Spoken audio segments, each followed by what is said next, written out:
So let's get into the fun part, making the call. This is what everybody looks like, right? You're like, crap, I'm nervous. I had a student one time. The expression, he was shaking like a leaf. Well, I've never seen a leaf vibrate at the frequency that this kid was shaking. He was very, very nervous.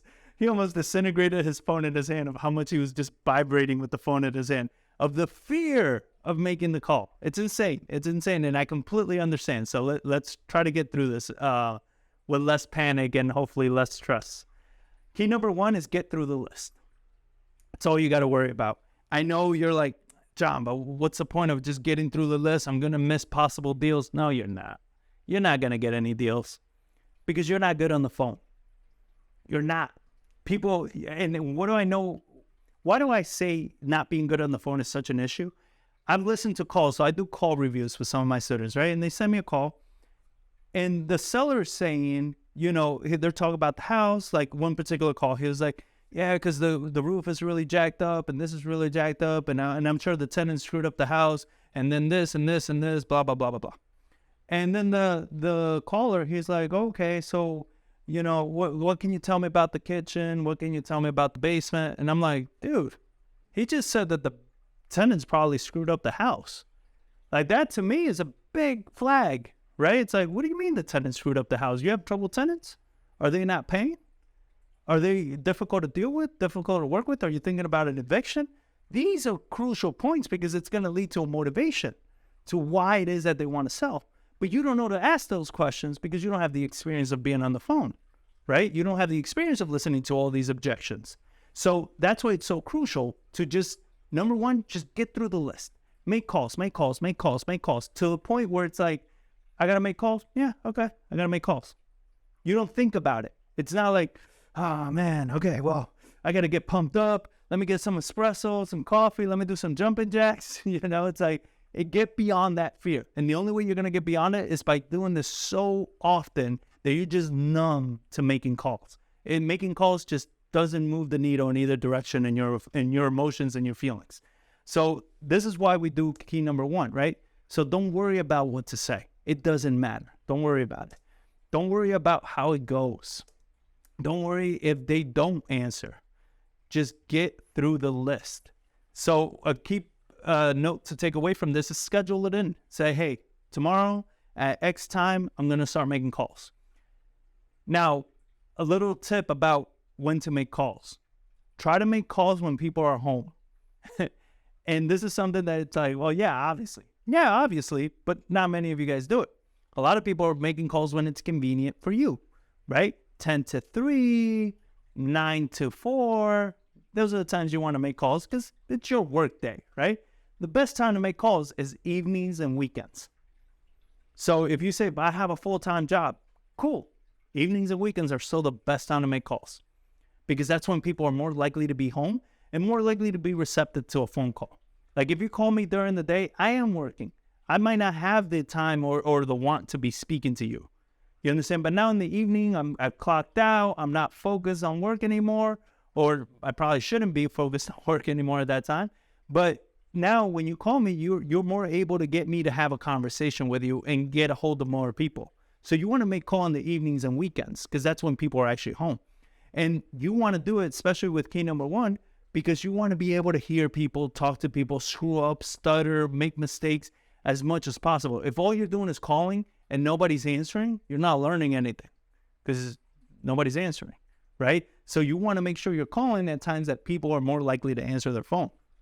So you want to schedule it in. So in that way, as soon as the alarm rings, whatever it is, you go ahead and you start making your call. Regardless of how you're feeling in the moment, that's what you got to do.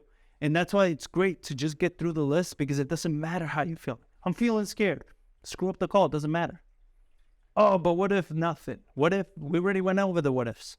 They're not going to remember it was you, but the next time you call, you're probably going to be calling from a different phone number anyway. So they're not, even if they block the number or whatever it is, it's not going to matter at all.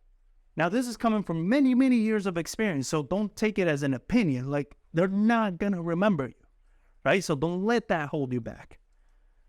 Key number 2, connecting the dots. So what do I mean? Again, you have 2 to 10 possible phone numbers for this person. You want to know if the number you're calling belongs to the owner of the property you're trying to reach. That's the only thing I want you to worry about in key number 2. So you already got through key number 1. You got through the list. Cool. I got through the list, spoke to some people, screwed up every single one of those calls. Awesome. I don't want to hear that you did good on the calls, because that means you weren't doing key number 1, which is just get through the list. Key number 2, now you're connecting the dots.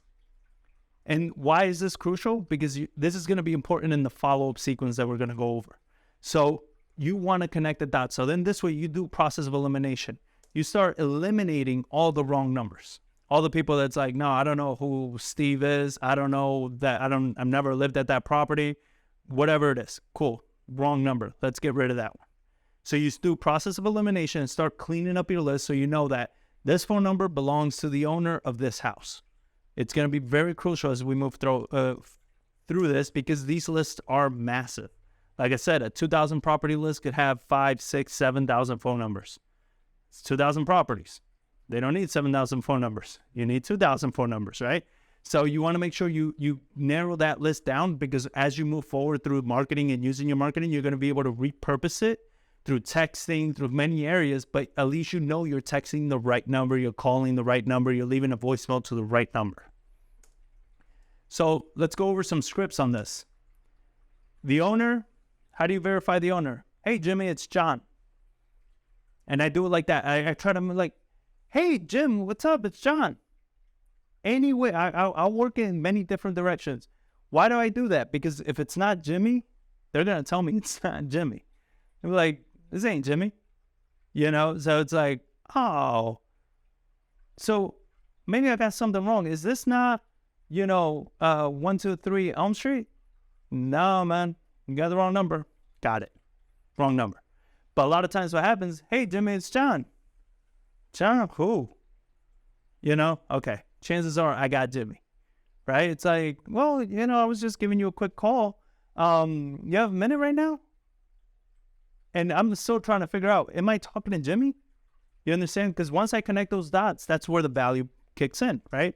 So the property, well, I have a question about your house and just say the street address. Don't say 123 Elm, because it's never that quick. There's some properties that's like 11039 Spruce Wood Avenue. It's like, guys, just quick. I have a quick question about your house at Spruce Wood. Why is that? Why do we use that line and not something else? It's because I'm not saying I want to buy your house at Spruce Wood, which they'll probably hang up on me or give me something else. Is I have a quick question about your house. Well, what's your question? And I mentioned the house name, the street name, so they're verifying that it's the right street. So this is something that, and we switch these up depending on the, how many calls we do and all that. But again, our goal is to connect the dots. And this is how I train my VAs. All I need my VAs to do is this.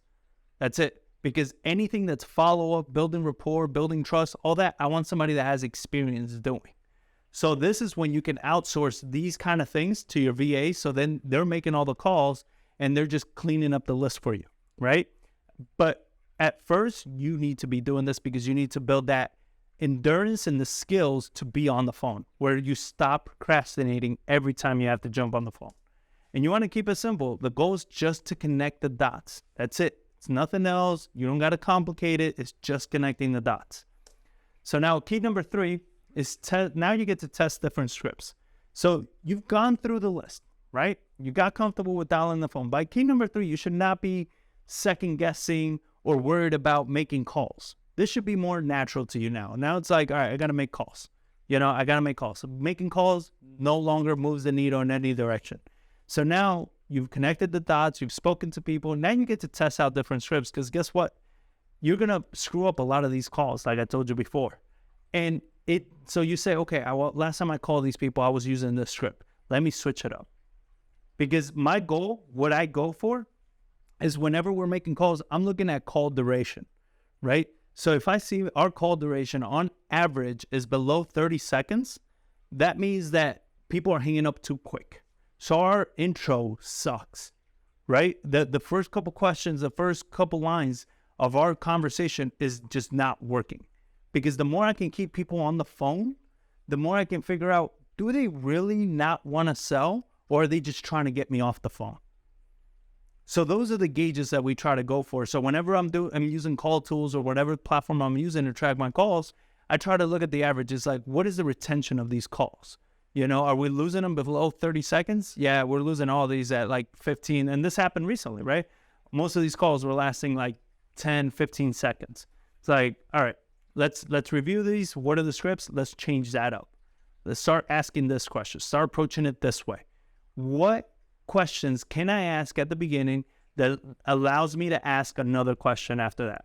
And then what question do I have to ask after that that allows me to ask another question after that? Because the longer you have them on the phone, the better chance you have of building rapport with these people. So now you can start testing out different scripts. And these, a lot of them, I make up on the spot, but I make them up because of the feedback I'm getting. If everybody keeps rejecting me on whatever I've been using, it's like, all right, obviously that's not working anymore. Where before you used to have good luck by just calling people and saying, hey, I want to buy your house for cash as is, no fees, all that nonsense, right? You do that now, you'll get hung up on in the first 5 seconds. They're like, nope, click. That's it. Was it really a no? Or are they just tired of getting that phone call? Chances are they're tired of getting that phone call. You understand? So you want to make sure you're testing out these scripts and seeing what do you keep getting rejected on. There's no right script. Sorry to tell you guys, and it doesn't matter what the gurus out there are telling you, there are no right scripts. Scripts are always evolving. They're always changing because you're talking to people.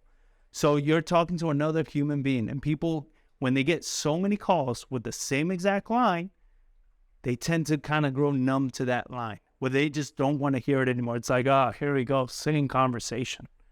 You understand? So one of the key things when we craft our scripts is I'm thinking about how can I create an experience with this seller that they haven't had before with another investor.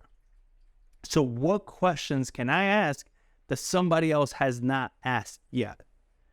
You understand? And the only way I'm going to know this is by making enough calls and seeing how my rejections are going. I'm getting a ton of rejections and they're all under 10, 15 seconds. Got it. So this script is not working. Let's modify it, right? So you want to track your scripts because you want to know which ones you're using. I don't recommend, there are people that are using a new script with every call they make because the last person rejected them. So then they assume every person after that is going to reject them. That's not how you test out a script. You test out a script by calling and actually speaking to 100 plus people using the same script, and 100 plus people all rejected you. You understand? So it's like, all right, now that's a pattern. One person rejecting you is not enough to cause a pattern. You understand? One person can reject you, but maybe the next 10, they all like it, right? So you want to test it out over a course of, I say, 100 people that you've actually spoken to. You understand? Not 100 calls, 100 people that you've actually spoken to, because you have to test the script out. So you want to track which script you're using with each call that you're doing. And then you want to ask people for ideas, right? So every time I go to networking events and I'm talking to other wholesalers and stuff like that, and they tell me, yeah, I'm marketing to the absentee list. I'm like, how are you getting, how are you getting a hold of these people like that they want to sell? Are you just going with a generic script? Are you asking them something else? There's a lot of people that are willing to share. I always share what scripts we're using at the moment because it's at the moment. They always change.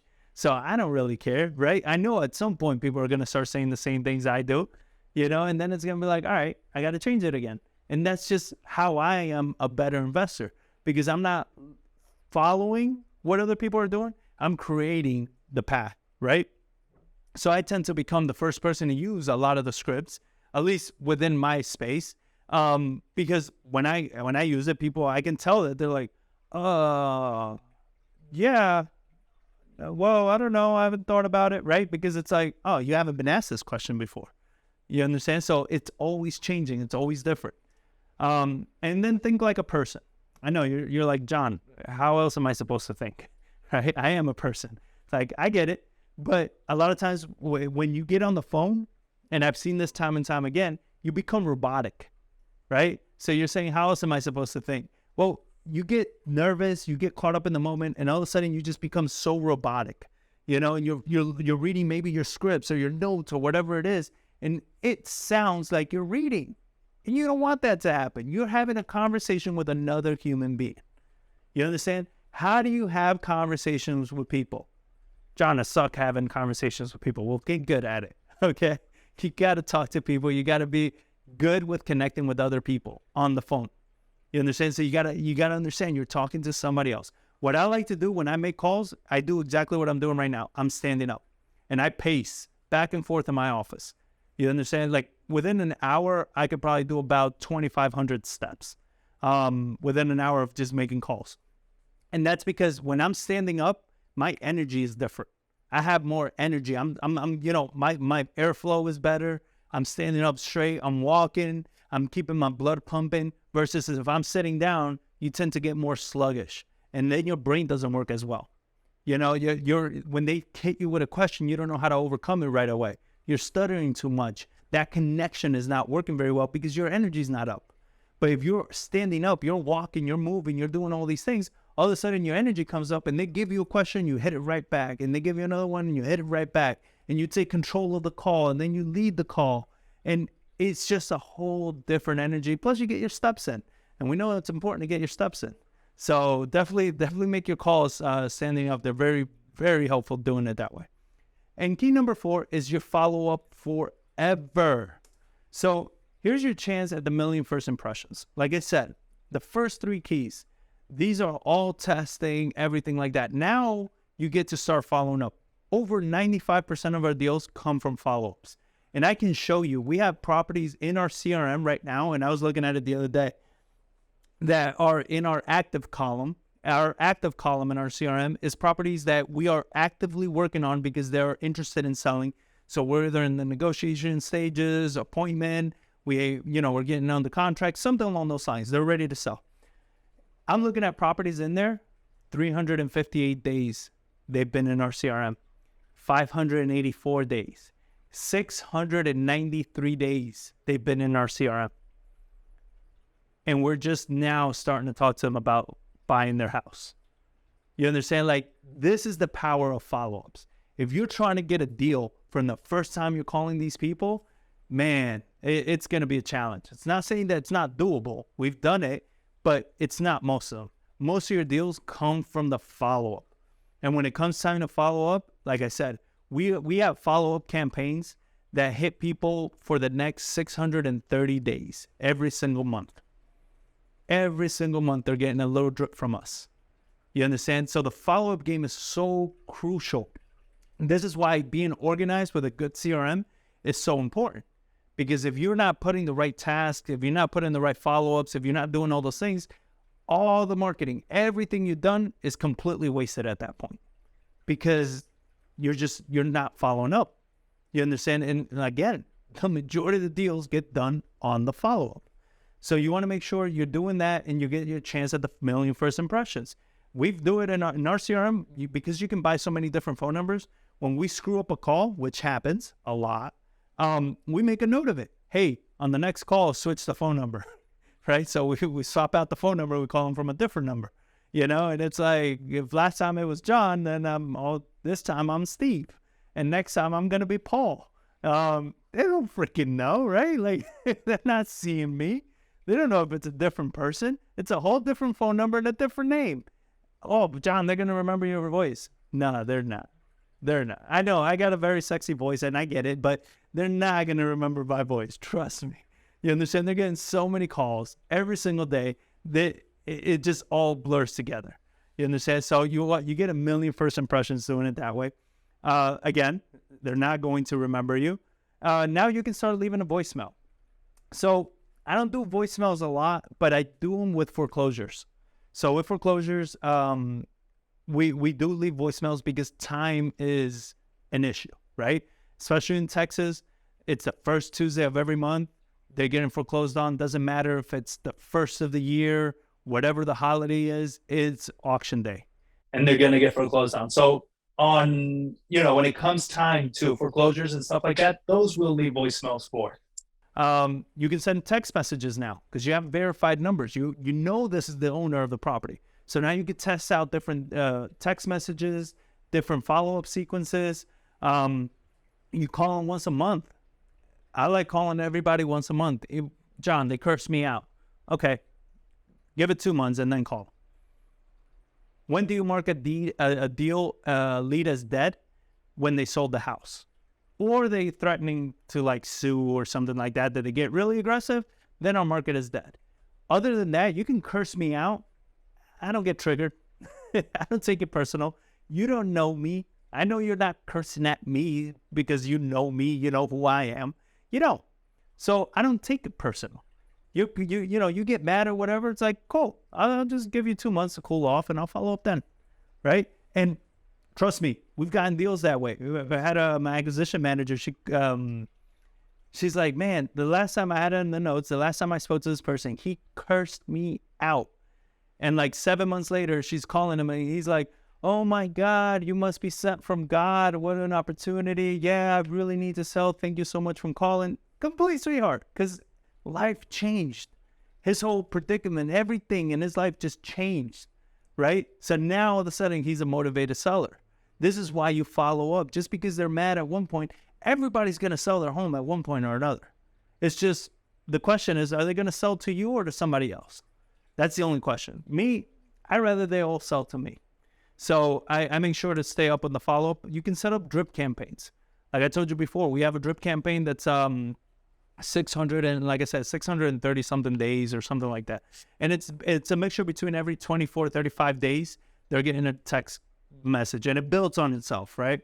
So it's a whole conversation that just keeps building on itself of all the messages and everything like that. And then after a while, with a lot of them, what we get, it's like, well, what's your offer? Got it. Cool. Now you're starting to think about it. Where before you weren't answering or giving me the time of day, now you're curious. What's your offer? Cool. Let's start. You might still be a few months away from actually doing something, but at least we got that conversation going. So set up drip campaigns has been crucial for us.